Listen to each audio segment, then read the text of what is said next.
ओशो अपनी स्पीचेस में बहुत ज्ञान देते हैं। अपने प्रवचन में उन्होंने बहुत कुछ बताया।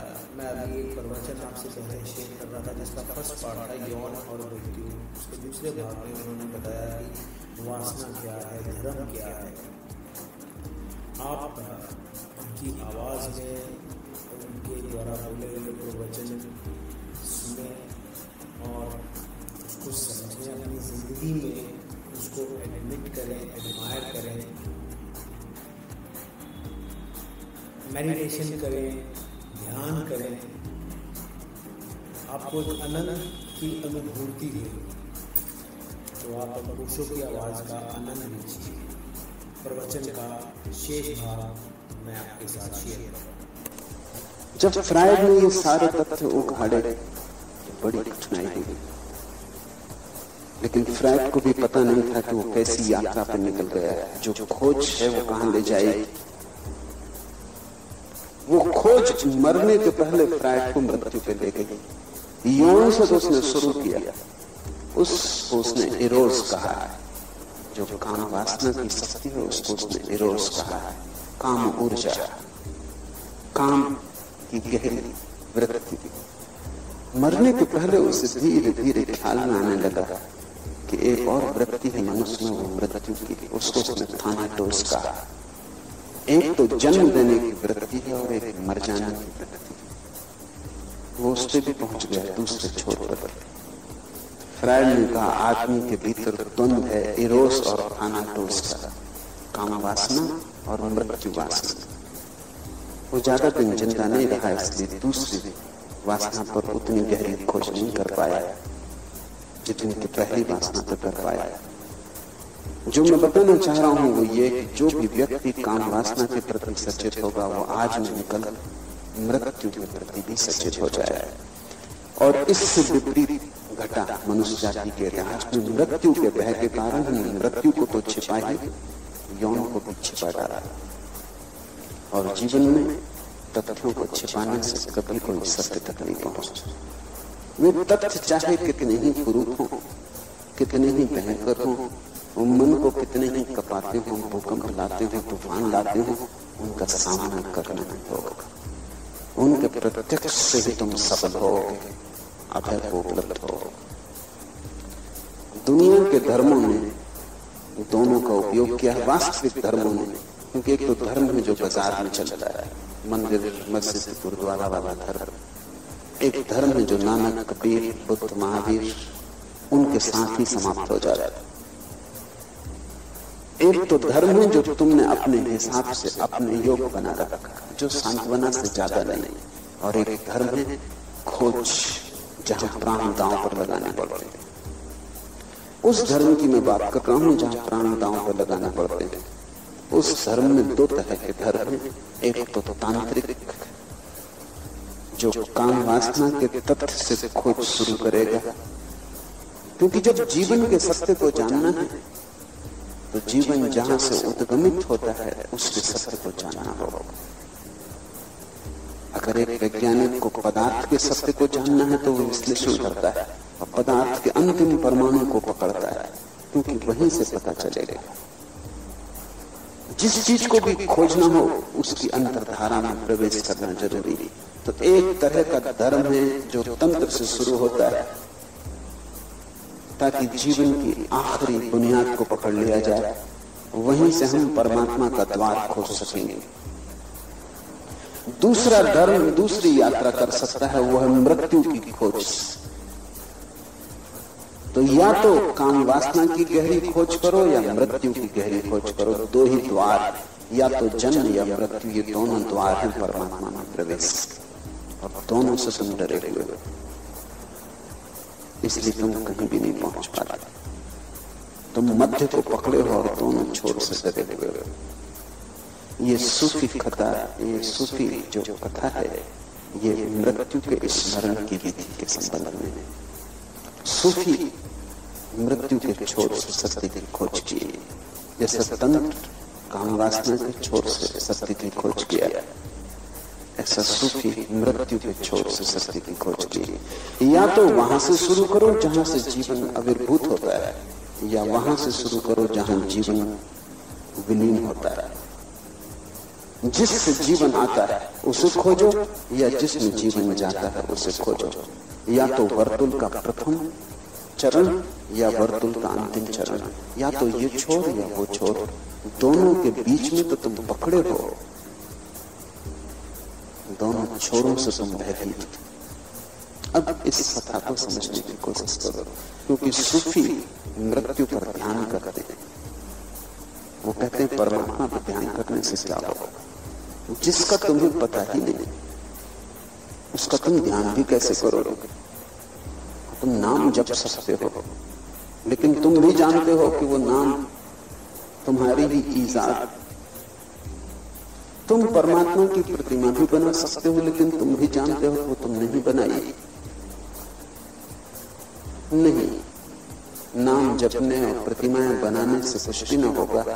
तुम्हारे भीतर जो इस समय जीवन की धारा बह रही, उसके छोरों को खोज लो, क्योंकि हर छोर पर परमात्मा मौजूद है, या तो पहले दिन या अंतिम दिन। परमात्मा यानी जीवन का विराट सत्य, उससे ही तुम आए, उसी में तुम जाओगे। छोर पर पकड़ने की कोशिश करो। एक दरवेश समुद्र यात्रा करता है। दरवेश सूफी फकीर को कहते हैं। ये बड़ा सम्मानित शब्द है। इसका अर्थ है जो परमात्मा के लिए भिखारी हो गए, फकीर, जिसकी आकांक्षा सिवाय परमात्मा के और कुछ भी नहीं मानती, जिसका भिक्षा पात्र कुछ और स्वीकार नहीं करता सिवाय परमात्मा, जिसके जीवन में एक ही धुन सतत बज रही, एक तारे की भांति जिसका एक ही तार, एक ही आवाज देता रहता है परमात्मा की, जो न धन चाहता है न पद चाहता है, जो न यश चाहता है न प्रतिष्ठा चाहता है, न जो सम्मान चाहता है, न जो जीवन चाहता है, जो एक ही चीज चाहता है कि उसको पालूं जिससे मैं आया हूं और जिसमें मैं चला जाऊं। जो परम सत्य का भिखारी, दरवेश का अर्थ है जिसके दीक्षा पात्र में परमात्मा से कम कुछ स्वीकार न हो, वो उसी को मांगने निकला, जिसने अपनी सारी आकांक्षाओं को जोड़कर एक ही अभीप्सा बना ली। तुम्हारी आकांक्षाएं अनंत, छोटे छोटे कणों की भांति, तिनकों की भांति। दरवेश की एक ही आकांक्षा उसने सभी आकांक्षाओं के तिनकों को जोड़ के एक रस्सी बना ली। उस रस्सी का नाम अभिप्सा है। उसकी बस एक ही अभिप्सा है कि जो है उसे जान लो, सत्य को जान लो। वो सत्य का भिखारी नहीं। एक दरवेश समुद्र यात्रा पर था। परिपाटी के अनुसार सभी यात्री एक एक करके उसके पास गए और नेक सलाह मांगी। परिपाटी के अनुसार तुम गुरुओं के पास जाते हो, परिपाटी के अनुसार तुम साधु के चरणों में झुकते हो, परिपाटी के अनुसार तुम सन्यासी से पूछते हो नेक सलाह, कुछ सदुपदेश। पर परिपाटी के अनुसार कि तुम्हारी अपनी आकांक्षा है। ऐसा सभी लोग करते रहे। करना औपचारिक नियम है, इसलिए तुम करते हो। मंदिर तुम जाते हो, मस्जिद जाते हो, परिपाटी के अनुसार। ये तुम्हारी अपनी निजी प्रेरणा है, ये भी उधार। वैश्या के घर तुम जाते हो तब तुम परिपाटी के अनुसार नहीं जाते, तब तो पूरी परंपरा विपरीत, परिपाटी विरोध कर रही, सभी खिलाफ। तुम अपनी निजी अपेक्षा से जाते हो। लेकिन जब तुम मंदिर जाते हो तब तुम परिपाटी के अनुसार जाते हो, तब तुम परंपरा के कारण जाते हो। और ध्यान रहे तुम वहीं पहुंचोगे जहां तुम अपने कारण जाते हो। दूसरों के कारण तुम जहां जाते हो वो जाना ही झूठ। इस झूठ से अपने को बचाना। इसलिए तो कितनी बार तुम मंदिर गए और कभी मंदिर नहीं पहुंचे, कितनी बार साधुओं के चरणों में झुके और कभी नहीं झुके। तुम्हारा अहंकार खड़ा ही रहा। वो झुकना एक झूठ था। कितनी बार तुमने शास्त्र पढ़ा, एक शब्द तुम्हारे भीतर न गया। और जिसकी प्यास ही ना हो उसे तुम पियोगे कैसे? और जब भूख ही न लगी हो तो तुम भोजन कैसे करोगे? और पचाना तो असंभव। और बिना भूख अगर तुमने भोजन भी कर दिया तो वमन होगा, उससे कुछ लाभ ना होगा, हानि होगी। उससे तुम्हारा खून नहीं बनेगा, तुम परिपुष्ट न हो। उससे तुम्हारा बोझ बढ़ सकता है, लेकिन तुम्हारी मुक्ति उससे करीब न आएगी। परिपाटी के अनुसार सभी यात्री एक एक करके दरवेश के पास गए और उन्हें सलाह मांगी। मुसलमान मुल्कों में जहां भी दरवेश आ जाए तो लोग झुक से सलाह मांगते कि कुछ हम अज्ञानियों को दे रहे हो। इस बात को ठीक से समझ लेना कि ये अगर तुम अपने कारण मांगते हो तो तुम्हें मिलेगा। अगर तुम ये सिर्फ परंपरा के कारण मांगते हो तो तुम्हें नहीं मिलेगा। इसका ये अर्थ नहीं कि दरवेश नहीं देगा, दरवेश तो देगा। वो तो उसे भी देता है जो मांगता है, जो नहीं मांगता उसे भी देता है। उसके देने में कोई शर्त नहीं, लेकिन तुम्हें नहीं मिलेगा। वो देगा तो भी नहीं मिलेगा, क्योंकि तुम उसे लोगे ही नहीं। तुम सुन लोगे ऊपर ऊपर, भीतर तुम कहीं और हो। वो बीज तो तुम पर फेंकेगा, लेकिन वो बीज तुम्हारे हृदय में ना पड़ेगा, क्योंकि हृदय तो तुम तभी खोलते हो जब तुम प्यास से भरते हो, अभिप्सा से भरते हो। तभी तुम्हारा हृदय चातक की भांति मुंह खोलकर चांद की तरफ देखता है। जब तुम चातक की भांति किसी सदगुरु के पास होते हो तो ही उसकी वर्षा की बूंद तुम्हारे भीतर जाएगी और मोती बनेगी। अन्यथा वो देता रहेगा और तुम्हें नहीं मिलेगा। उसके देने के कारण कभी कभी तुम्हें ये भ्रांति भी होगी कि तुम्हें मिल जाएगा। गुरु के देने से शिष्य को नहीं मिलता, शिष्य के लेने से मिलता है। गुरु के पास रह के बहुत बार ये मन में भ्रम पैदा हो जाता है कि काफी मिल रहा, क्योंकि वो तुम्हें देता हुआ दिखाई पड़ता है। लेकिन तुम ऐसे पात्र हो जिसमें पैंदी नहीं, वो डालता जाता है और तुम्हारे भीतर सब बहता चला जाता है। वो पैंदी तो तभी होती, तुम संभालते हो उसे तभी हो जब तुम समझते हो ये हीरा है, इसे बचाना है, मेरे से भी ज्यादा कीमती थी। तब तुम उसे छाती के अंतस्तम में छिपा लेते हो, तब वो बीज बनता है। उस बीज से तुम रूपांतरित होते हो। परिपाटी के अनुसार वे फकीर के पास गए, उन्होंने नेक सलाह मांगी। दरवेश ने सबको एक ही बात कही। सभी सदगुरु एक ही बात सभी को कहते हैं, दूसरी बात कहने को नहीं। सत्य बहुत तो नहीं, तो तुम चाहे महावीर के पास जाओ नेक सलाह मांगो, चाहे बुद्ध के पास, चाहे जरथुस्त्र के पास, चाहे कृष्ण के पास, चाहे मोहम्मद के पास, बात तो एक ही। भाषा अलग होगी, प्रतीक अलग होंगे, ढंग अलग होंगे, कहने की व्यवस्था अलग होगी, लेकिन बात तो एक ही कहने जैसा है। दरवेश ने सभी को एक ही सलाह दी, एक ही बात कही, और वो बात ये थी कि मृत्यु के प्रति होश रखो। जब तक मृत्यु को जान ही ना लो, ये सूत्र है। इससे एक क्षण को मत भूलो कि मृत्यु है, क्योंकि जब तुम मृत्यु को भूलते हो तभी तुम भटकते हो। जैसे ही तुम मृत्यु को भूले कि तुम्हारे जीवन में गलत प्रवेश कर जाता। सोचो, तुम किसी से लड़ रहे हो, गालियां दे रहे हो, अपमान कर रहे हो, छुरा उठा के छाती में भोंकने जा रहे हो, और तभी तुम्हें कोई कहे क्षण भर बाद तुम्हारी मृत्यु, क्या होगा? हाँ, ढीला पड़ जाए, छुरा नीचे गिर जाए। शायद जिसे तुम मानने जा रहे थे उससे तुम क्षमा मांगोगे और कहोगे क्षमा कर दो, मेरे मरने का वक्त आ गया। तुम अभी धन कमा रहे थे, तुम पागल हुए जा रहे थे, और किसी ने बताया कि क्षण भर बाद मर जाओगे, सब महत्वाकांक्षा हो गई। अब धन में कोई सार न रहा, अब धन मिट्टी से पत्थर हो गए। अब तुम इसे ढूंढना न चाहोगे। अभी तुम पद की यात्रा कर रहे थे कि बड़े से बड़े पद पर पहुंचाना चाहे, खबर आ गई मृत्यु की, सब यात्रा बंद हो गई।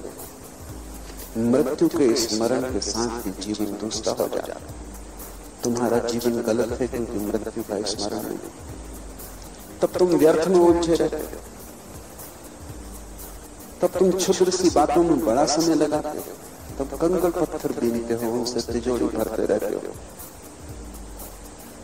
जैसे ही मृत्यु का स्मरण आएगा, तुम्हारे जीवन का सारा मूल्यांकन बदल जाएगा, वैल्यूएशन बदल जाएगा। मृत्यु की स्मृति में क्या सार्थक है वही बचेगा जो व्यर्थ हो जाएगा। मृत्यु को भूले तो व्यर्थ को पकड़ते रहोगे, ऐसा लगता है सदा रहना है, कूड़ा करकट भी इकट्ठा करते रहते। मृत्यु का पता चला तो याद आता है कि सदा तो रहना नहीं। तुम्हारे झगड़ों का कितना मूल्य, अदालती मुकदमों का कितना मूल्य, तुम्हारे पत्नी बच्चों का कितना मूल्य, अपने पराये में क्या फर्क। जैसे ही तुम्हें मृत्यु का स्मरण आता है, घर नहीं रह जाता, केवल प्रतीक्षालय हो जाता। रेलवे स्टेशन पर, एयरपोर्ट पर तुम बैठे हो, वेटिंग रूम, वो तुम्हारा घर नहीं। कोई अगर वहां कचरा भी फेंक दे, तुम बैठे देखते रहते, ये भी नहीं कहते कि उठाओ ये कचरा, घर गंदा कर दिए। तुम किसी से वहां झगड़ते भी नहीं। किसी का पैर भी तुम्हारे पैर पर पड़ जाए तो तुम जानते हो कम लोग जा रहे हैं, आ रहे हैं। कोई तुम्हारा घर नहीं। अभी लोग जा रहे हैं, घड़ी के बाद तुम्हारा भी समय आ जाएगा, तुम भी चले जाओ। जैसे ही मृत्यु का स्मरण आता है, जीवन एक प्रतीक्षालय हो गया। वहां बसने को तुम नहीं हो, वहां थोड़ी देर का विश्राम, वो पड़ाव, वो मंजिल नहीं, वहां से जाना नहीं होगा। और जहां से जाना है वहां की बातों में कितना अर्थ,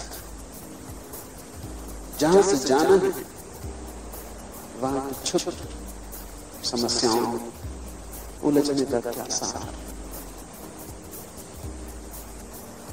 दरवेश ने कहा, मृत्यु के प्रति होश रखो जब तक मृत्यु को जान न लो, और तब तक ये होश रखना होगा जब तक मृत्यु से साक्षात्कार न हो जाए। तुम तो उल्टा कर रहे हो, मृत्यु की तरफ पीठ किए हुए भाग रहे हो, कहीं साक्षात्कार न हो जाए, कहीं मृत्यु सामने न मिल जाए। दरवेश कह रहा है कि तुम उसका सामना ही कर लो, क्योंकि जैसे ही तुम उसे देख लोगे भय से मुक्त हो जाओ। फिर कोई भय नहीं है जिसने मृत्यु को देख लिया। क्यों? क्योंकि जिस दिन मृत्यु देख ली जाती है उस दिन देखने वाला मृत्यु से अलग हो जाता है, दृश्य और दृष्टा अलग हो जाता है। तब मृत्यु भी इस जगत की एक घटना हो जाती है और तुम साक्षी हो जाते हो। जब तुम मृत्यु को ठीक से देख लेते हो तुम अमृत हो जाते हो। मृत्यु का साक्षात्कार मनुष्य को अमृत दे देता है। इसलिए मैं तुम्हें एक सूत्र देता हूं, मैं निरंतर कहता हूं कि संभोग को अगर तुम देख लो तो समाधि, मृत्यु को अगर तुम देख लो तो अमृत। संभोग से अगर तुम डरे डरे भागे भागे रहे तुम्हें समाधि की कोई झलक कभी नहीं मिलेगी। मृत्यु से तुम भयभीत रहे तो तुम्हें अमृत का कभी कोई पता ना चलेगा।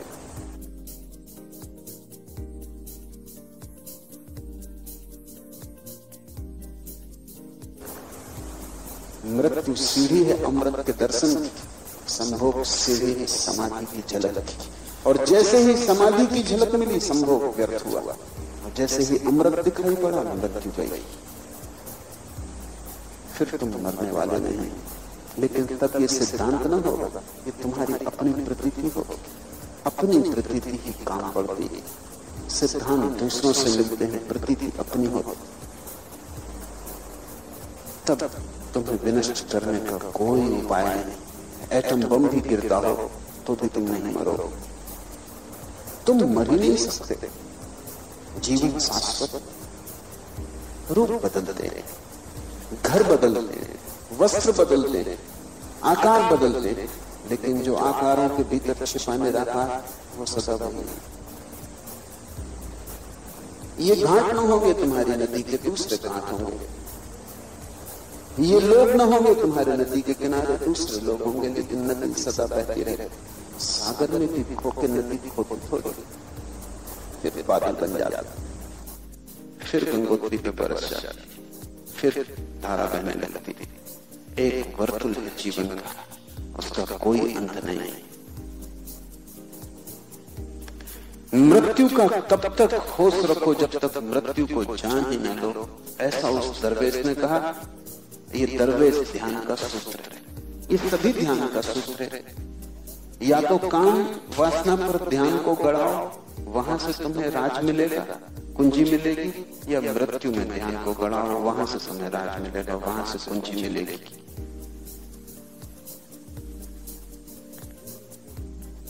उन्हीं दो छोरों से छलांग लगती है, वहीं तट, वहां से तुम सागर में कूद सकते हो। लेकिन किसी मुसाफिर को ये बात रास ना आई। गए थे नेक सलाह मांगने को, और ये आदमी उल्टी सीधी बातें करने लगा। मृत्यु की बात तुम किसी से भी कहो तो किसी को रास नहीं आता। किसी से ये कहो कि तुम मरोगे, रास नहीं आता। हालांकि इससे बड़ा सत्य कोई भी नहीं। जीवन में और सभी संदिग्ध है, मृत्यु भर असंदिग्ध, और सभी अनिश्चित, मृत्यु भर निश्चित। पर जो सबसे ज्यादा निश्चित है, कोई सुनने को राजी नहीं। लोग ज्योतिषी को हाथ दिखाते हैं, जन्म कुंडली बताते हैं, इसलिए नहीं कि वो बताए कि तुम मरोगे, और वो ही केवल निश्चित है, बाकी कुछ भी निश्चित नहीं। जब तुम ज्योतिषी को हाथ दिखाते हो तो तुम ये पूछ रहे हो कि कितना जीऊंगा, कब मरूंगा, ये नहीं पूछ रहे हो।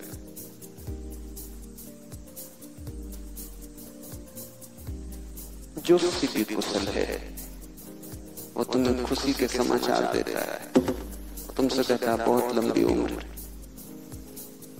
मुल्ला नसरुद्दीन ने ज्योतिषी को हाथ दिखाया, उसने कहा कि तुम्हें सुंदर स्त्री मिलेगी, और स्त्री नहीं मिलेगी, साथ में बड़ा दहेज भी मिलेगा, लाखों करोड़ों। नसरुद्दीन बड़ा खुश हो गया, उसने तो बात बड़ी ऊंची कही, लेकिन ये तो बताओ मेरी पत्नी और बच्चों का क्या होगा। वो पहले से शादीशुदा, प्रसन्न बहुत हुए ये बात जान के, लेकिन तब उन्हें याद आया, ये तो बिल्कुल ठीक कहा, लेकिन मेरे पत्नी बच्चों का क्या होगा। पत्नी बच्चों को छोड़ने को तैयार। ज्योतिषी जानता है तुम्हें कौन सी बातें प्रीति कर, तुमसे वो वही कहता है जो तुम चाहते हो, वही तुम्हें बता देता है। भरोसा बढ़ाने के लिए एक तो ऐसी बातें भी कहता है जो तुम नहीं चाहते। वो सिर्फ भरोसा बढ़ाने के लिए, ताकि तुम्हें ऐसा न लगे कि वो अच्छी बातें ही कह रहा है।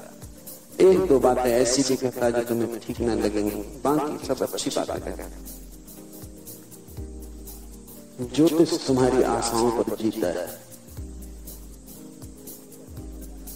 जिसे खुद अपना पता नहीं, वो तुम्हारे जीवन और भविष्य के संबंध में बताता है। मैंने सुना है कि दो ज्योतिषी एक गांव में रहते, वो दोनों सुबह गांव पर जब निकलते यात्रा पर तो रास्ते पे मिलते, एक दूसरे को हाथ दिखाते कि बोलो भाई आज धंधा कैसे चलेगा। एक दूसरे को हाथ दिखा के धंधे पर चले जाते। तुम्हारे जैसे ही जो अंधेरे में पड़े, उनके पास जाके तुम हाथ दिखा रहे हो, तुम्हारी वासना बिल्कुल अंधी मालूम पड़,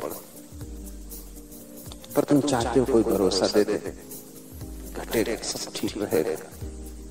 जो भी तुम्हें भरोसा दे देता है तुम उसी के चरण पकड़ लेते। लेकिन दरवेश, सन्यासी, सदगुरु, वो तुम्हें भरोसा नहीं दिलाना चाहता, वो तो तुम्हारे भरोसे तोड़ना चाहता है, क्योंकि वे सभी गलत। तुमने तिनके पकड़ रखे डूबने के डर से, और तिनकों से कोई कभी बचा नहीं। तुम कागज की नावों में चल रहे हो, तुम गुरु के पास जाओगे तुम्हारी नाव डुबा देगा। तुम्हें दुश्मन लगेगा कि साथ में मेरी नाव डुबा दी। लेकिन उसने तुम्हारी नाव डुबाई यही बताने को कि ये नाव तो डूबने ही वाली। कब तक तुम इसमें भटके रहोगे? उस नाव को खोजो जो कभी नहीं डूबती, और उसको तुम तभी खोजोगे जब डूबने वाले नाव से तुम्हारा छुटकारा हो जाए। छोटे बच्चे को शोभा देता कागज की नावें बहाकर रहे,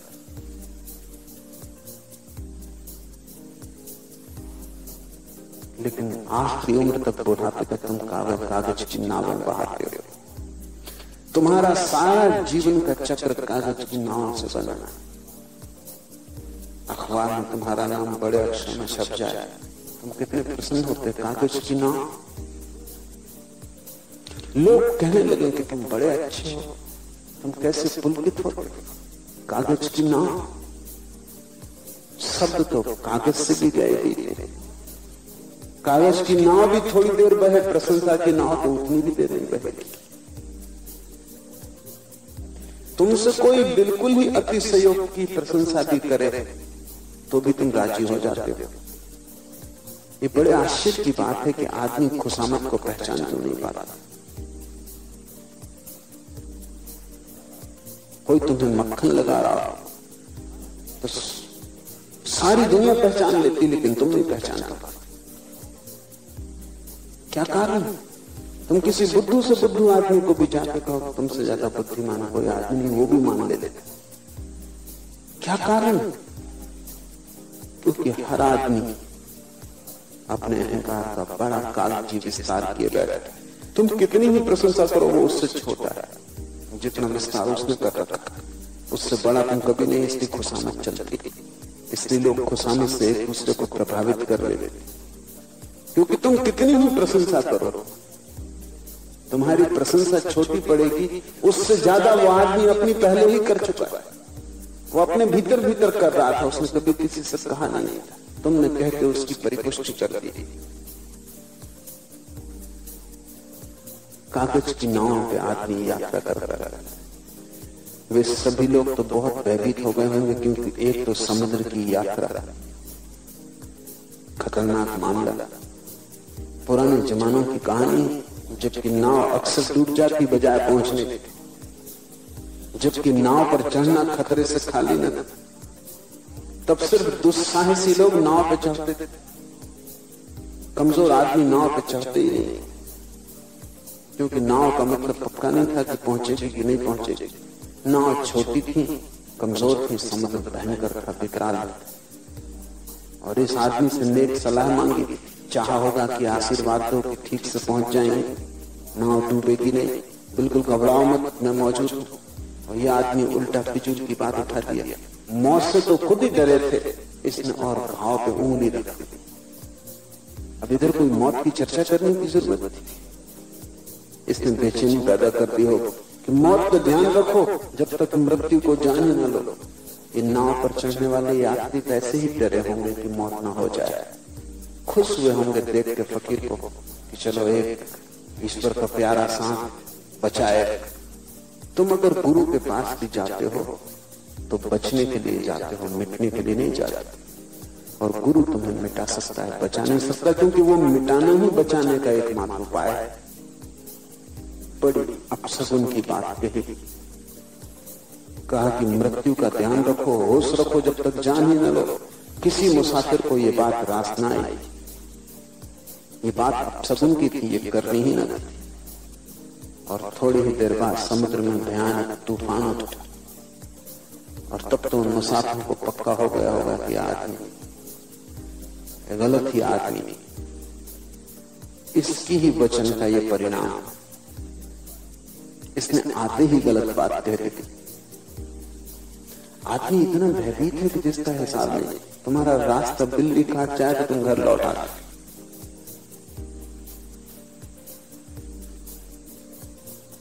इतने डरते हो कहीं अपशगुन न हो जाए। मगर अभी तो लौटने का कोई उपाय न था, जहाज पे सवार हो गए। एक वैज्ञानिक समझा रहा था एक सभा में कि आदमी हो के अंधविश्वासों से मुक्त हो जाओ। जानवर भी अंधविश्वास नहीं करते, तो तुम तो आदमी हो। एक बूढ़ी स्त्री खड़ी हो गई और उसने कहा कि माफ करिए, अगर चूहे के रास्ते को बिल्ली काट जाए तो चूहा वापस लौट जाता है कि नहीं?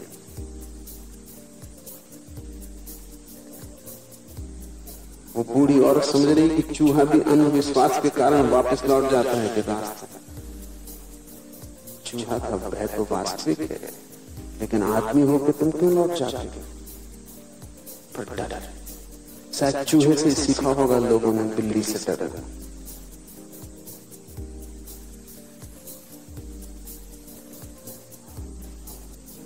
जब आ गई चारों तरफ मौत मालूम होने लगी, तूफान उठा, भयानक त्राही मच गई। नाविक और यात्री सभी घुटनों पर झुक गए और ईश्वर से जहाज को बचाने की प्रार्थना करने लगे। हम ईश्वर से हमेशा बचने की प्रार्थना कर रहे हैं, इसलिए हमारी प्रार्थना उस तक नहीं पहुंच सकती। ये प्रार्थना ऐसे जैसे बीज बचने की प्रार्थना कर रहा हो। बड़ी कृपा है परमात्मा की को तुम्हारी प्रार्थना सुनता नहीं, क्योंकि तुम बच जाओगे तो तुम सड़ जाओगे। तुम बीज हो, अभी तुम वृक्ष नहीं हो। बीज की तरह तो तुम्हारा मिटना ही कल्याण। अगर बीज बच गया तो कभी भी वृक्ष न हो पाएगा। तुम्हें पता ही नहीं कि तुम क्या मांग रहे हो। तुम कह रहे हो मुझे बचाओ।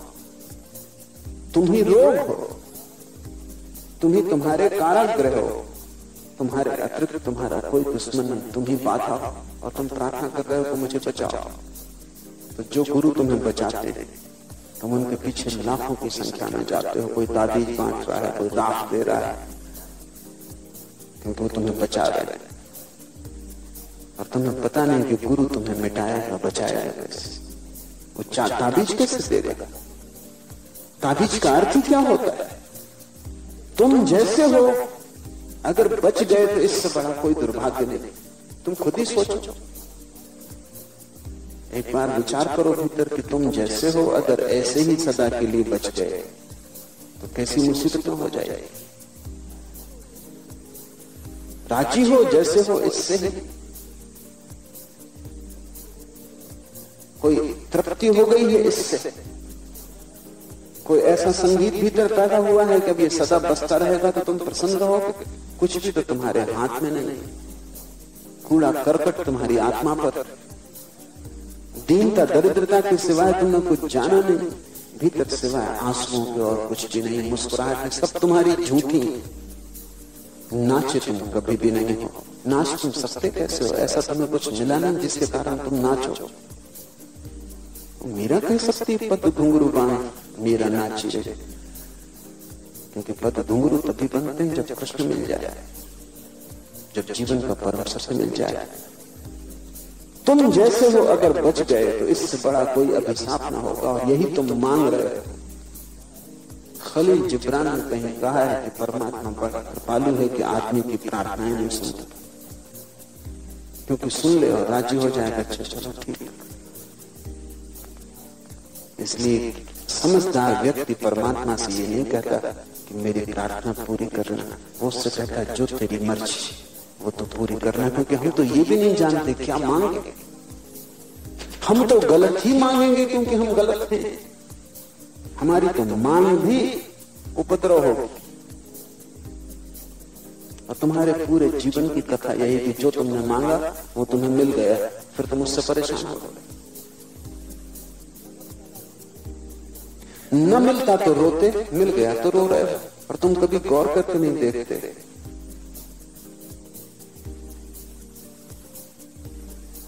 मैंने सुना है एक बड़ी प्राचीन तिब्बत में कहानी। एक आदमी यात्रा से लौटा, लंबी यात्रा से अपने मित्र के घर ठहरा और उसने मित्र से कहा, रात यात्रा की चर्चा करते हुए, एक बहुत अनूठी चीज मेरे हाथ लग गई और मैंने सोचा था कि जब मैं लौटूंगा तो अपने मित्र को दे दूंगा, लेकिन अब मैं डरता हूं तुम्हें दूं या ना दूं। डरता हूं इसलिए कि जो भी मैंने उसके परिणाम देखे वो बड़े खतरनाक। मुझे एक ऐसा ताबीज मिल गया है कि तुम उससे 3 आकांक्षाएं मांग लो, वो पूरी हो जाए। और मैंने 3 खुद भी मांग के देख ली, वो पूरी हो गई। और अब मैं पछताता हूं कि मैंने क्यों मांगा। मेरे और मित्रों ने भी मांग के देख ली, सब छाती पीट रहे हैं, सिर ठोंक रहे हैं। सोचा था तो मैं दूंगा, लेकिन अब मैं डरता हूं दूं या न। मित्र तो दीवाना हो गया, उसने कहा तुम ये क्या कहते हो, न दूं? कहां है ताबीज? अब हम ज्यादा देर रुक नहीं सकते, क्योंकि कल का क्या भरोसा। पत्नी तो बिल्कुल पीछे पड़ गई उसके कि निकालो ताबीज। उसने कहा भाई मुझे सोच लेने दो, क्योंकि जो परिणाम सब पूरे हुए। उसके मित्र ने कहा तुमने मांगा ढंग से न होगा, गलत मांग लिया हो। हर आदमी यही सोचता है, दूसरा गलत मांग रहा है इसलिए मुश्किल में पड़ा, मैं बिल्कुल ठीक मांग लूंगा। लेकिन कोई भी नहीं जानता कि जब तक तुम ठीक नहीं हो तुम ठीक मांगोगे कैसे। मांग तो तुमसे पैदा हो। नहीं माना मित्र, नहीं मानी पत्नी, उन्होंने बहुत आग्रह किया था, ताबीज देके मित्र उदास चला गया। सुबह तक ठहरना मुश्किल था। दोनों ने सोचा क्या मांगे। बहुत दिन से एक आकांक्षा थी कि घर में कम से कम 1 लाख रुपया हो। तो पहला लखपति हो जाने की आकांक्षा थी, और लखपति तिब्बत में बहुत बड़ी बात। तो उन्होंने कहा वो पहली आकांक्षा तो पूरी कर ही लें, फिर सोचेंगे। तो पहली आकांक्षा मांगी 1 लाख रुपया। जैसे ही कोई आकांक्षा मांगोगे ताबीज हाथ से गिरता था झटक। उसका मतलब था कि मांग स्वीकार हो गई।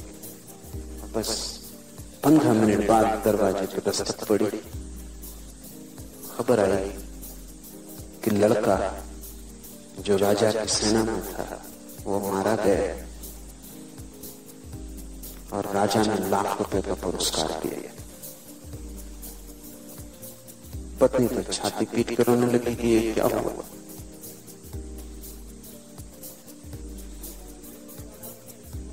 उसने कहा कि दूसरी आकांक्षा इसी वक्त मांगो कि मेरा लड़का जिंदा किया जाए। बाप थोड़ा डरा। उसने कहा कि ये जो पहली का फल हुआ, पर पत्नी एकदम पीछे पड़ी। देर मत करो, कहीं वो दफना ना दे, कहीं लाश सड़गल न जाए, जल्दी मांगो। दूसरी आकांक्षा मांगी कि लड़का हमारा वापस लौटा दिया जाए। ताबीज गिरा। 15 मिनट बाद दरवाजे पर किसी ने दस्तक दी। लड़के के पैर की आहट थी। उसने जोर से कहा पिताजी। आवाज भी सुनाई पड़ी, पर दोनों बहुत डर गए। इतने जल्दी लड़का आ गए। बाप ने बाहर झांक कर देखा, वहां कोई दिखाई नहीं पड़ता। खिड़की में से देखा, वहां कोई दिखाई नहीं पड़ता। कोई चलता फिरता मालूम होता है। लड़का प्रेत होकर वापस आ गया, क्योंकि शरीर तो दफना दिया जा चुका था। पत्नी और पति दोनों घबरा रहे हैं, तब क्या करें, दरवाजा खोलें कि नहीं। क्योंकि तुम भला कितना ही लड़के को प्रेम किया हो, अगर वो प्रेत होकर आ जाए तो हिम्मत पस्त हो जाएगी। बाप ने कहा रुक, अभी आकांक्षा और मांगने को बाकी है। ताबीज से कहा कि कृपा करो इस लड़के से छुटकारा, नहीं तो ये सताएगा जिंदगी भर। ये प्रेत अगर यहाँ रह गया घर, इससे छुटकारा करवा। और पति आधी रात गया ताबीज देने, अपने मित्र को वापस रुका के इसे तुम कहीं फेंक ही दो, किसी को भूल के मत दे। तुम्हारी पूरी जिंदगी की कथा इस ताबीज की कथा में छिपी है। जो तुम मांगते हो वो मिल जाता, नहीं मिलता तो तुम परेशान होते हो, मिल जाता फिर तुम परेशान हो। गरीब दुखी दिखता, अमीर और भी दुखी दिखता। जिसकी शादी नहीं हुई वो परेशान है, जिसकी शादी हो गई वो छाती पीट रहा है, ठोक रहा है। जिसको बच्चे नहीं है वो घूम रहा है साधु संतों के सत्संग में, कहीं बच्चा मिल जाए। जिनको बच्चे हैं वो कहते कैसे इनसे छुटकारा हो, ये क्या उपद्रव हो। तुम्हारे पास कुछ है तो तुम रो रहे हो, तुम्हारे पास कुछ नहीं है तो तुम रो रहे हो। और मौलिक कारण यह है कि तुम गलत हो, इसलिए तुम जो भी चाहते हो वो गलत ही चाहते हो। फकीर मृत्यु की बात कहा उन लोगों से जो जीना चाहते थे।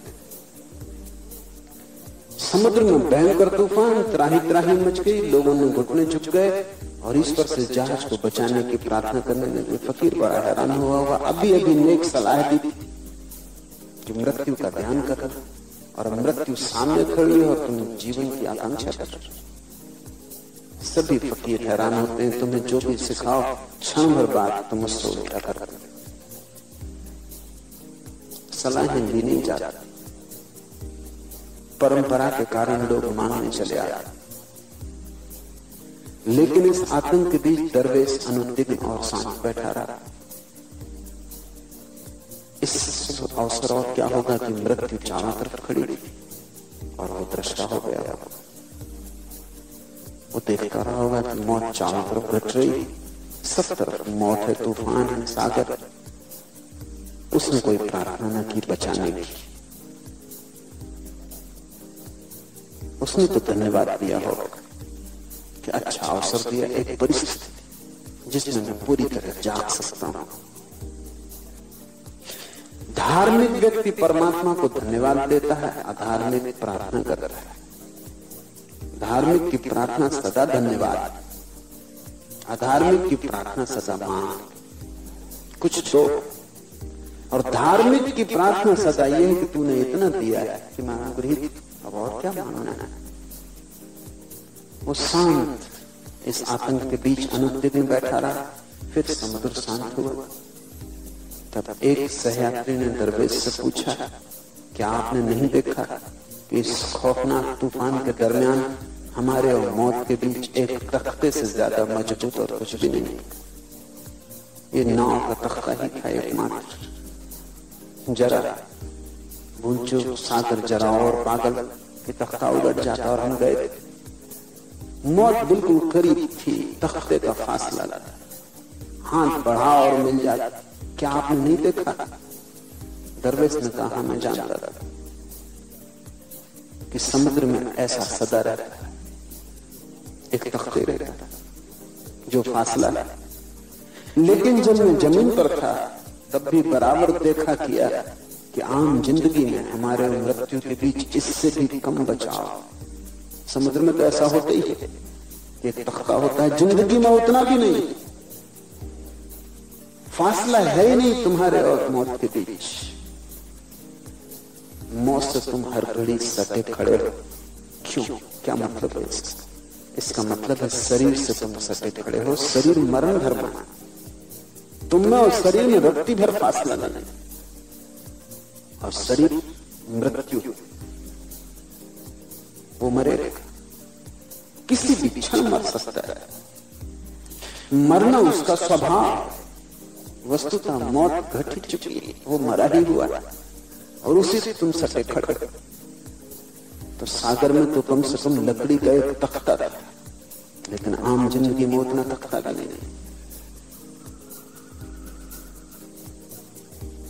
मृत्यु के प्रति जो जागेगा वो शरीर के प्रति भी जागेगा, क्योंकि शरीर और मृत्यु एक ही अर्थ रखते हैं। जैसे ही तुम शरीर के प्रति जागोगे, मृत्यु के प्रति जागोगे, वैसे ही फासला होना शुरू हो जाएगा। और फासला इतना बड़ा है कि उससे बड़ा कोई दूसरा फासला नहीं हो सकता। तुम अमृत हो, शरीर मृत्यु है, फासला और इससे ज्यादा बड़ा क्या हो? तुम शाश्वत हो, शरीर क्षणिक। तुम सदा से हो, सदा रहोगे, शरीर अभी है, अभी नहीं हो जाएगा। तुम चैतन्य हो, शरीर मिट्टी। शरीर दिया है मिट्टी का, तुम ज्योति हो। फासला बहुत बड़ा है, अनंत फासला है। इससे बड़ा कोई चमत्कार नहीं दुनिया में कि ये फासले कैसे पूरे हो गए, पदार्थ और परमात्मा का मिलना कैसे घटित हुआ। ये बड़े से बड़ा चमत्कार है। लेकिन जैसे तुम खड़े हो आंख बंद किए दिए के तले अंधेरे में, वहां फासला बिल्कुल नहीं।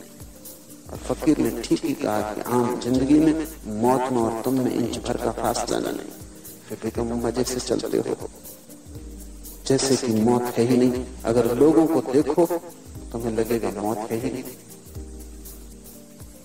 कोई मरने के ख्याल से नहीं भरा है। आखिरी क्षण तक भी आदमी जिंदगी के ख्याल से भरा रहता है, आखिरी क्षण तक बचने की कोशिश करता है, आखिरी कण को भी पकड़ता है सहारे की तरह। और जिंदगी में कुछ भी नहीं पकड़ने जैसा, न उससे कुछ मिला है न कुछ मिल सकता है। जो भी मिला है वो भी दुख से हुआ है, वो ताबीज पहनकर।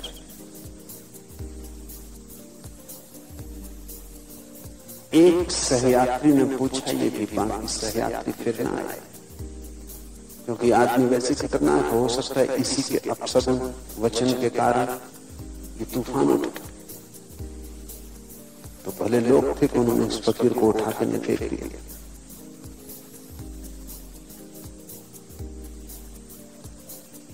क्योंकि ये चुपचाप खड़ा था और प्रार्थना नहीं कर रहा। बड़े सज्जन लोग रहे होंगे या इतने भूल गए होंगे, घबराहट और भय में कि स्थिति उन्हें याद न रही होगी कि आदमी ऐसे खड़ा रहा। नहीं तो वो कहते कि तुम प्रार्थना नहीं कर रहे, नास्तिक मालूम होते हो, फकीर बने रहते हो, और जब सब खतरे में हो तो तुम तो परमात्मा के सबसे ज्यादा निकट हो, तुम्हारी आवाज जल्दी सुनी जाएगी, प्रार्थना करो। उन्होंने जबरदस्ती इसके घुटने टिकवाया, ऐसे उठा के समुद्र में फेंका हो। ये गलत आदमी सवार, इसी की वजह से नाव मुसीबत में पड़ गई और फिर इसने आते ही मौत की बात कह दी। शायद घबराहट में वे इसे भूल गए, फिर दोबारा वे इसके पास न आए हो, क्योंकि इस आदमी से सांत्वना नहीं मिल सकती। इस आदमी से वे बचने लगे हों। एक सहयात्री ने सिर्फ इतना कहा कि क्या आपने देखा कि मौत और हम कितने करीब? फकीर ने कहा कि मैं तो यही देख रहा हूं सब जगह कि मौत और हम बिल्कुल करीब, और यही तो मैं कहता हूं कि मौत के प्रति सजग रहो। सतत सुबह उठ के जानो कि यह आखिरी दिन होगा, सांझ सोते वक्त जानो कि यह आखिरी रात। काश तुम ये सजगता को थोड़ा सा संभाल लो तो तुम पाओगे तुम्हारे जीवन में ऐसा रस बरसने लगा मौत की सजगता से। रात सोते वक्त अगर तुम्हारे मन में यह ख्याल हो कि ये रात आखिरी होगी, धन्यवाद दे दो परमात्मा को जो उसने दिया। संसार के मित्रों परिजनों को धन्यवाद दे दो मन में जो उन्होंने दिया, जो उन्होंने तुम्हारे लिए किया, क्योंकि हो सकता है सुबह तुम न उठो और धन्यवाद का समय न मिले। इस रात को आखिरी मान के सो जाओ। अगर तुम इस रात को आखिरी मान के सो सकते हो, तुम्हारी नींद का गुणधर्म बदल जाएगा।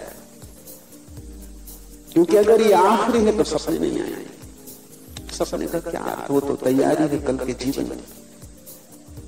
अगर ये आखिरी है तो तुम ऐसे सो जाओगे जैसे परमात्मा की गोद में सो गए। सुबह उठने का कोई ख्याल नहीं तो तनाव क्या? कल तो तनाव, कल के कारण ही तो मन में बेचैनी। इसलिए कल जब बहुत काम होता है तो तुम रात सो नहीं पाता। अब कल तो होने वाला नहीं, ये रात आखिरी हो सकती है, और एक न एक दिन तो ऐसी रात आएगी जो आखिरी होगी। बिना धन्यवाद दिए मत चले जाना, क्योंकि फिर पछताने से कुछ भी ना होगा।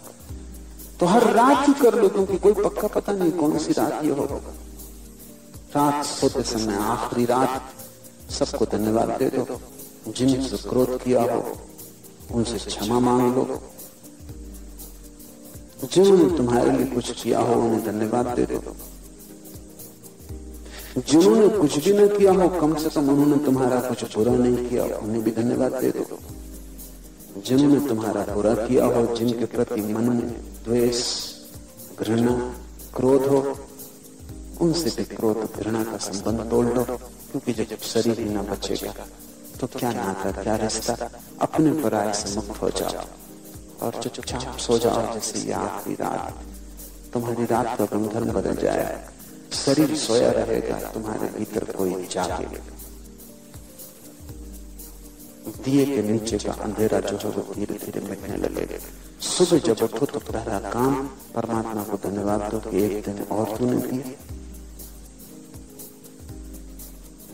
बस प्रसन्नता से, इस अनुग्रह भाव से इसे स्वीकार कर लो। रात फिर आखिरी मान के सो जाओ। प्रत्येक पल को धन्यवाद से स्वीकार करो, प्रत्येक पल को अंतिम मान विदाई का क्षण ही समझ लो। ये तुम्हारे जीवन का सूत्र बन जाए, तुम जल्दी ही पाओगे तुम और हो गए, नए हो गए। तुम्हारे भीतर कोई दूसरा ही जन्म गया। इस बात के लिए उस फकीर ने कहा था, मृत्यु के प्रति होश रखो जब तक मृत्यु को जान ही न लो। मृत्यु का स्मरण एक दिन अमृत का दर्शन बन जाता। आज तो ये एक लाइव रिकॉर्डिंग उसके 2 भाग मैंने आपके साथ शेयर किए और आपने आनंद लिया उसका। रिकॉर्डिंग थोड़ी ज़्यादा क्लियर नहीं, इसलिए आपको ध्यान ज़्यादा देना पड़ा होगा। मेरी प्रार्थना है कि आप हेडफोन लगा के सुनेंगे तो और अच्छा आपको लगेगा। इसी तरह से कुछ एक और रिकॉर्डिंग्स हैं मेरे पास जो मैं आने वाले समय में आपके साथ शेयर करूँगा। तब तक के लिए आज्ञा दीजिए और अपना साथ बनाए रखिए।